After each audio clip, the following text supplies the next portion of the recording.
tener tabulados los datos.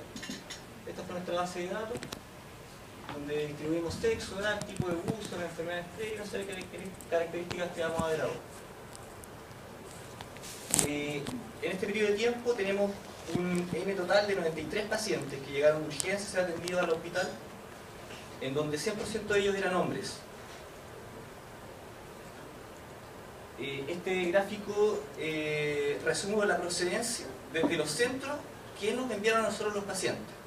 No necesariamente el lugar, porque muchas veces habían pacientes de UAF o de Melinca, pero que llegaban quizás primero al hospital de Quellón y desde ahí a nuestro hospital.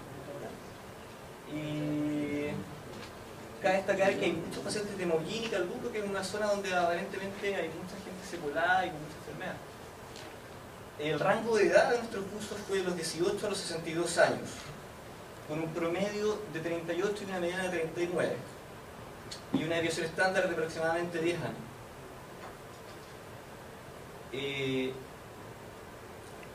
Tabulamos a los pacientes según el tipo de matrícula que tenían, y vimos que casi un 70% de los buzos tenían matrícula de buzo mariscador básico, pero es muy importante destacar que el 30% no tenía matrícula.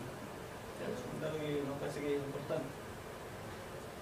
Y el 56% de los pacientes había tenido con anterioridad alguna enfermedad compresiva, y un 42% no. Y este es un dato que recogimos a partir de la historia que nos entregan ellos, que claramente está subestimado, porque muchas veces nos decían que usaban una profundidad que no se correlaciona, y durante un tiempo que en realidad no se correlacionaba con el grado de enfermedad o la magnitud de la clínica que tenían en ese momento. Pero de todas maneras el rango fue entre 5 y 55 metros, con una mediana de 21 metros, que es para lo que más nos sirve aquí por la dispersión. El tiempo total de buceo es de, en promedio, 3,6 horas, un montón. Y el rango va desde 10 minutos a 8,3 horas. Fíjense, 8 minutos abajo del agua, una profundidad quizás por ser 20, 25, 40 metros. Casi el 80% de nuestros buzos habían realizado inmersiones múltiples en ese episodio, que es otro dato a considerar, porque sabemos que no ocuparon las tablas que nos gustaban en la tarde para ver la carga de nitrógeno. Este otro dato que nos pareció importante, porque sabemos que entre antes se trata un paciente accidentado, es mejor el resultado del tratamiento. Y vimos que en promedio se demoraban 13,4 horas, con una mediana de 11,2 horas desde que tenían el accidente hasta el momento en que entraban a nuestra cámara, con un rango que iba de 2 horas a 72 horas. Hay gente que llegaba 3 días después de haber tenido el accidente, gente que o pasaba en la casa esperando que las modalidades se dieran, o que estaban lejos y que tardaban porque tenían que volar y después por tierra llegar al hospital. Y a nuestro parecer, este es quizás la diapositiva más importante, porque de los 93 pacientes que vimos, el 94% aproximado no realizó descompresión. O en realidad realizó una descompresión en algunos casos que no era adecuada, sin seguir las tablas.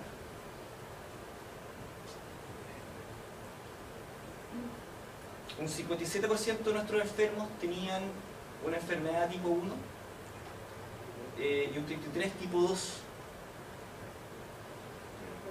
Perdón, al revés. 57 tipo 2 y 33 tipo 1 y solo un 10 tipo 3.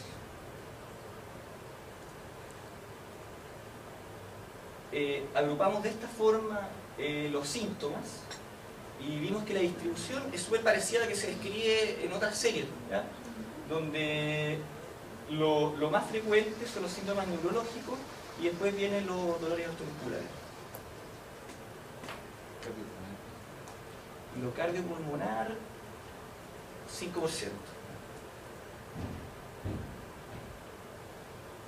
Quisimos buscar algún tipo de asociación, ¿ya? Dirigidamente quisimos asociar algunos de estos parámetros y esto es lo que ocurrió. Separamos a aquellos pacientes que tenían matrícula y los que no tenían matrícula, y vimos cómo se distribuía el porcentaje según el tipo de enfermedad. Y ese 8,95 es potentísimo, porque muestra que aquellos enfermos que no tenían matrícula tienen 9 veces más riesgo que aquellos sin matrícula, con matrícula, de desarrollar una enfermedad grave. Entonces es una cosa que quizás nos pueda servir como para tomar algún tipo de medida. Buscamos relación entre la profundidad del buceo y el tipo de enfermedad. Entonces, de manera arbitraria, hicimos el corte en los 20 metros, porque casi todos nuestros buzos eran mariscadores y están autorizados a bucear solamente hasta 20 metros. Y vimos que aquellos buzos que bucearon a más de 20 metros tenían más riesgo de desarrollar enfermedades graves, 70% más de desarrollar enfermedades tipo 2 y 40% más de desarrollar enfermedades tipo 1 en relación a aquellos pacientes que bucearon a menos de 20 metros como profundidad máxima. Esta es la profundidad máxima de buceo. Esta otra cosa súper valiosa también, y hicimos calculamos la mediana, que es de 11,6 horas, que se correlaciona, coincide con las 12 horas que hablábamos que más o menos duraba el nitrógeno en el cuerpo, estimativamente, y comparamos a aquellos pacientes que tardaron más o menos de 12 horas a consultarnos, y vimos la relación con el número de retratamientos necesarios como parámetro indirecto para evaluar la gravedad o la repercusión de la enfermedad que tuvieron en ese momento. Y pudimos ver que aquellos pacientes que tardaron más de 11 horas en consultarnos tenían un riesgo de un 38% sobre el otro grupo de recibir más de 3 sesiones de retratamiento. Que en la literatura, sobre 3 sesiones de retratamiento se considera como algo atípico en general. Habitualmente el promedio es entre 1 y 2 sesiones de retratamiento, o para aliviar los síntomas. Eso. Ah, no. Y esta creo que es la última.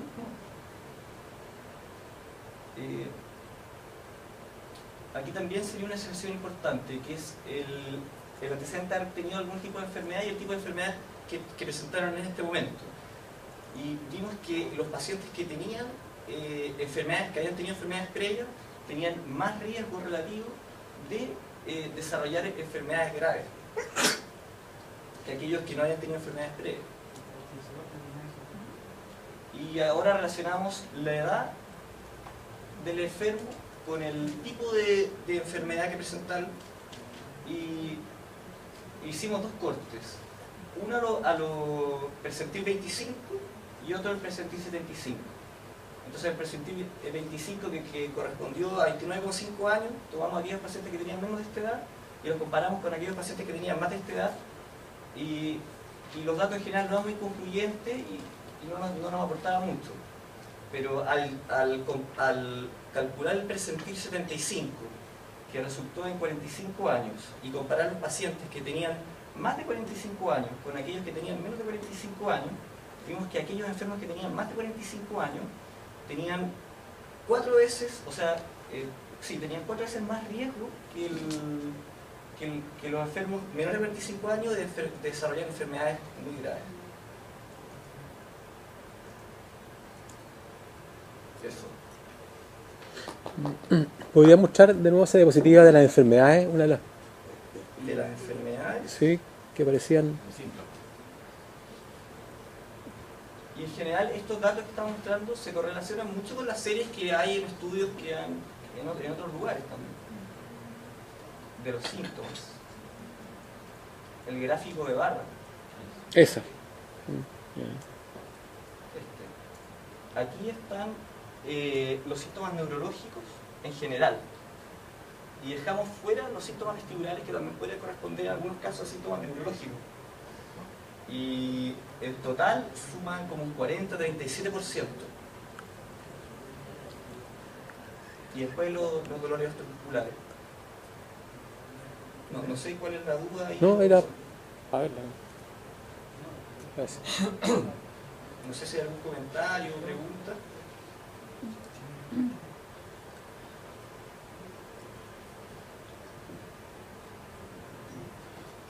Yo en primer lugar, yo quiero felicitar al grupo Ancud.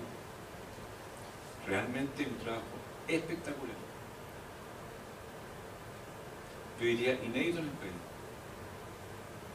A mí me parece que es muy bueno lo que ustedes han hecho y creo que van, como dicen, en la senda correcta.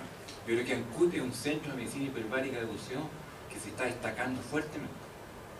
Yo creo que eso tiene que ser valorizado por la autoridad en cuanto a la posibilidad de dar recursos y la posibilidad de que se forme un centro, como en un tiempo lo quería el director antiguo de Ancud, un centro de desarrollo de medicina hiperbárica y sobre todo el enfoque preventivo hacia los usos médicos. Yo creo que esto es digamos, una demostración clarísima del buen trabajo que ustedes están realizando. Yo verdaderamente los felicito. Muchas gracias.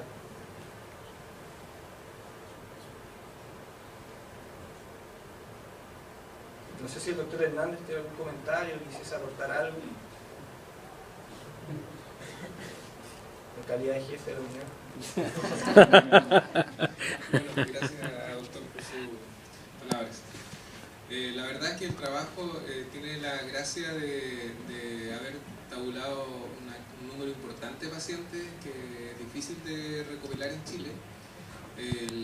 Los números no son importantes en sí, puesto que reflejan lo que ocurre normalmente con buzos en otros países, pero para nosotros es importante porque los resultados, al ser similares, dicen que hacemos las cosas tan bien como los otros centros. Entonces eso nos deja bastante tranquilos. Y por otra parte, el hecho de poder contar con esta base de datos que va a seguir creciendo en el tiempo, espero, nos va a servir también para poder comparar también lo que pasa a través de los años con las medidas que se están tomando en esta mesa de